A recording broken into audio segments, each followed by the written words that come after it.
My daughter saved my life without knowing it. I used to believe that the most important moments in life announced themselves.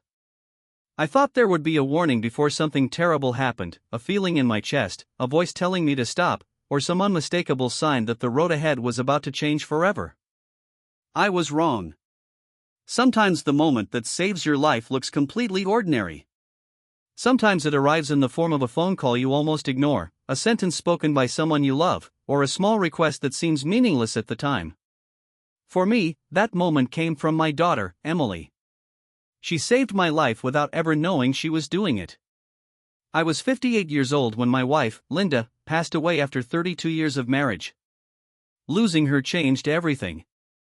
The house that had once been filled with laughter became painfully quiet. Her coffee mug remained on the kitchen shelf because I couldn't bring myself to move it. Her favorite sweater still hung behind the bedroom door. Even the grocery store became difficult because I would instinctively reach for the cereal she liked before remembering that she wasn't coming home. Our daughter Emily had always been close to both of us, but after her mother's death, she became the person who worried about me most. She lived nearly 3 hours away with her husband and their young son, Noah. She called every evening, sometimes for only 5 minutes. I always told her I was fine. "How are you really doing, Dad?" she would ask. "I'm okay, sweetheart." "You promise?" "I promise." It was a lie. I wasn't okay. I was lonely, angry, exhausted, and lost. I had spent most of my adult life being Linda's husband and Emily's father. Suddenly I didn't know who I was when neither of those roles needed me every minute. For months, I barely left the house. I stopped meeting friends. I ignored invitations from neighbors. I even stopped attending the Sunday lunches I used to enjoy with my brother, Daniel. Whenever someone asked how I was doing, I gave the same answer. I'm managing. But managing isn't the same as living. One cold Friday evening, I sat alone at the kitchen table while rain tapped against the windows. I opened a drawer and found an old photograph of Linda holding Emily when she was 6 months old. Linda was smiling at the camera, and Emily was sleeping peacefully against her chest. I stared at that photograph for a long time. Then I whispered, "I miss you." The house remained silent. That night, I began thinking about how much easier it would be if I simply didn't have to wake up anymore. I wasn't making a plan. I wasn't thinking about hurting myself. I was simply exhausted by the weight of being alone. I wanted the pain to stop. I wanted one morning when waking up didn't feel like remembering everything I'd lost. I went upstairs and lay in bed. My phone rang. It was Emily. I almost didn't answer. "Hey, Dad," she said. "Hi, honey. Are you busy?" "No. I need a favor." I smiled slightly. "What did you break this time?" She laughed. "Nothing. I just need you to watch Noah tomorrow." "Tomorrow? Please?" "What happened?" "I have an appointment I can't miss, and Mark has to work." "I know it's short notice." I looked toward the window. "Of course I'll watch him." "Really? He's my grandson." "You don't need to ask." She became quiet for a moment. "Thank you, Dad. I really need you." Those words stayed with me. I really need you. The next morning, Emily arrived with Noah at 8:30. Noah ran through the front door carrying a small backpack. "Grandpa." I caught him as he jumped into my arms. "Hey, buddy." He squeezed me tightly. "Mom says we're having a grandpa day." "That sounds dangerous." He laughed. Emily stood behind him, holding a cup of coffee. "Dad, are you sure you're okay?" "I'm fine." She gave me the look only a daughter can give her father. "You've been saying that a lot." "I'm better when Noah is here." She smiled. "I know." Before leaving, she hugged me. "Love you, Dad." "Love you too." Then she walked toward her car. I watched her drive away. For the first time in weeks, I didn't feel completely empty. Noah spent the morning building towers from plastic blocks. By noon, half the living room looked like a construction site. Grandpa, look. He held up a crooked tower. That's amazing. It's a castle. Of course it is. And you're the king. I laughed. I don't think I'm qualified. You're grandpa. That's better. I didn't realize how much I needed to hear that. After lunch, Noah asked if we could go to the park. I almost said no. It was cold outside, and I was tired. But then I remembered something Linda used to say. Children don't remember expensive toys, she had once told me. They remember who played with them. So I grabbed my coat. Let's go. The park was nearly empty. Noah ran toward the swings. I sat on a bench watching him. For the first time in months, I felt something that resembled peace. Then my phone rang. It was Emily. Dad, is Noah okay? He's fine. We're at the park. I just wanted to check. Everything's good. She paused. Dad? Yes? I was thinking about Mom today. So was I miss her. Me too. There was silence. Then Emily said something that I would remember for the rest of my life. Promise me you won't disappear too. My heart tightened. What do you mean? I mean, Mom is gone, and I know you're hurting. But I still have you. Noah still has you. We need you. I swallowed hard. I'm not going anywhere. You promise? I promise. She said goodbye and hung up. I stared at my phone. At the time, I thought she was simply worried about me. I didn't know how important those words would become. 2 weeks later, something strange happened. I woke up feeling dizzy. At first I assumed I had simply stood up too quickly. I went downstairs and made coffee. The room seemed to spin. I grabbed the kitchen counter. Whoa! I sat down. After a few minutes, the dizziness disappeared. I ignored it. The following day, it happened again. This time I also felt pressure in my chest. I told myself it was stress. I was grieving. I wasn't sleeping properly. I wasn't eating well. That explained everything. At least that's what I believed. 3 days later, Emily called. Dad, what are you doing? Watching television. You sound tired. I am. Have you been eating? Yes. What did you eat today? I looked at the kitchen. Something. Dad. Toast. Toast isn't a meal.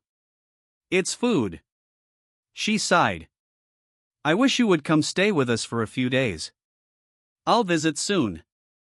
No, Dad. I mean now.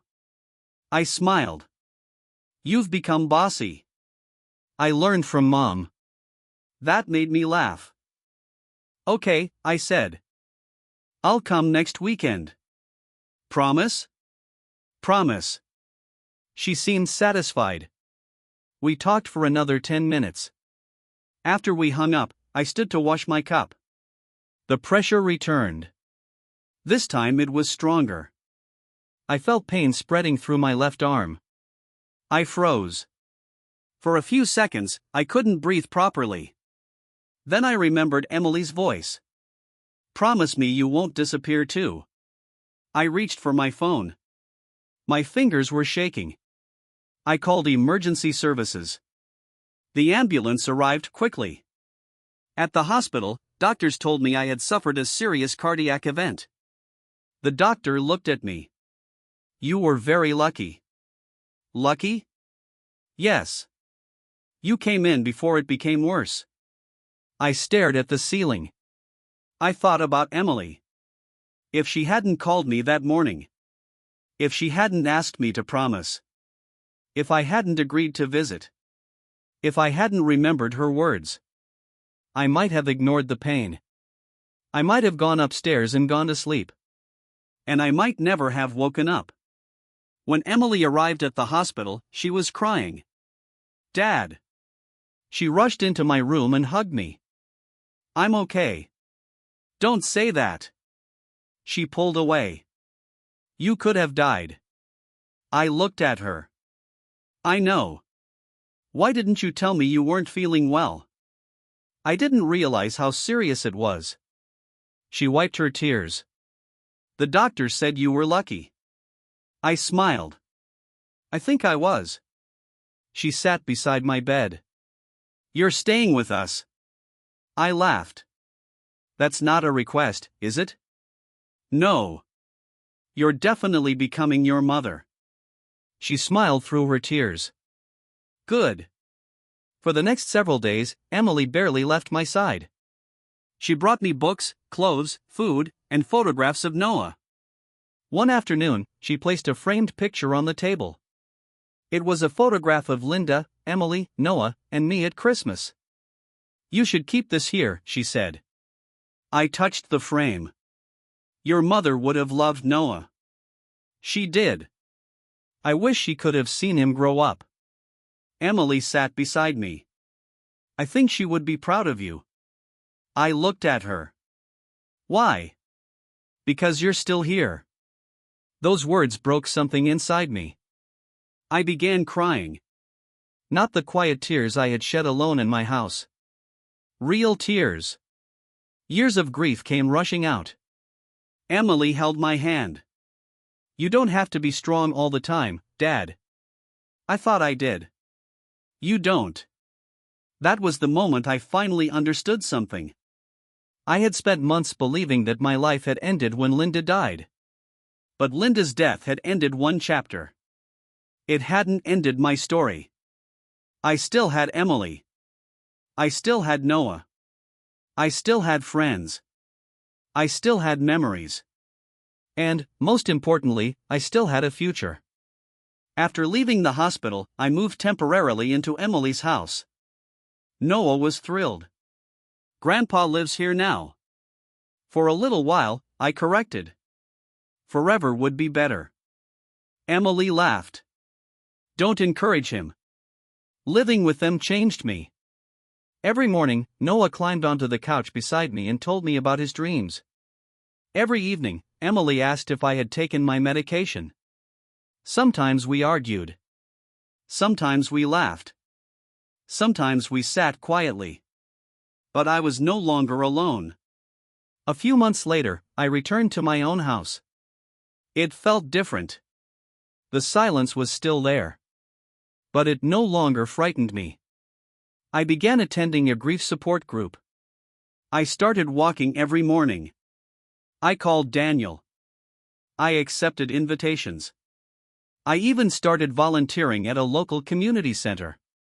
Slowly, life returned. One Saturday afternoon, Emily came to visit. She walked into the kitchen and saw me cooking. "Dad? Don't look so surprised." "You cooked?" "Yes." "What happened to the man who survived on toast?" "He evolved." She laughed. We sat together at the table. After dinner, she asked me something. "Dad, do you remember that phone call before you went to the hospital?" "Which one?" "The one where I told you I needed you." I nodded. "Of course." "I didn't know." "Didn't know what?" "That you were sick." I smiled. "I know. I just had this feeling that I needed to tell you how important you were to us." I looked at her. "You saved my life." She shook her head. "No, Dad." "Yes." "I didn't do anything." "You did. I just called you." "Exactly."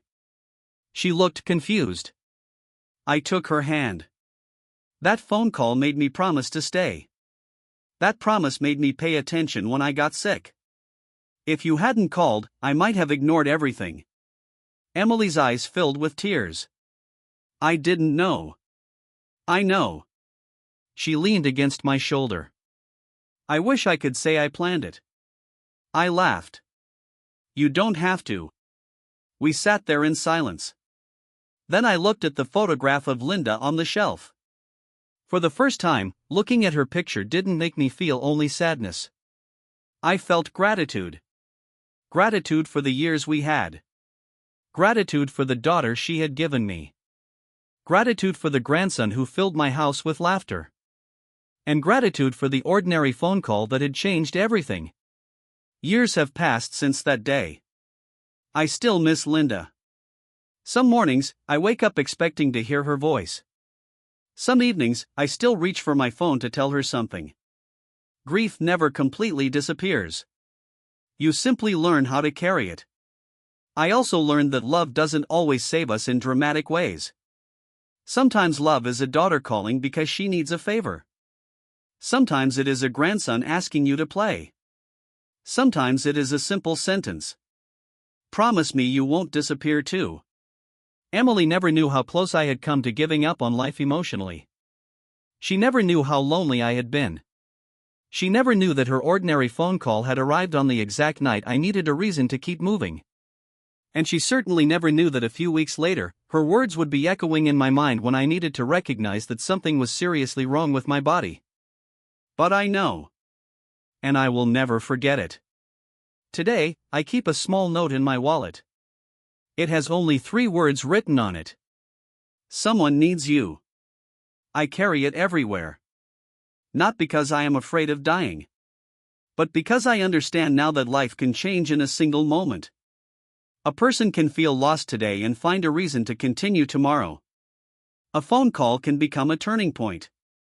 A promise can become a lifeline. And a daughter can save her father's life without ever realizing she did it. If Emily had never called that night, perhaps my story would have ended differently. But she did. She called. She said she needed me. And without knowing it, she reminded me that I still had a reason to stay.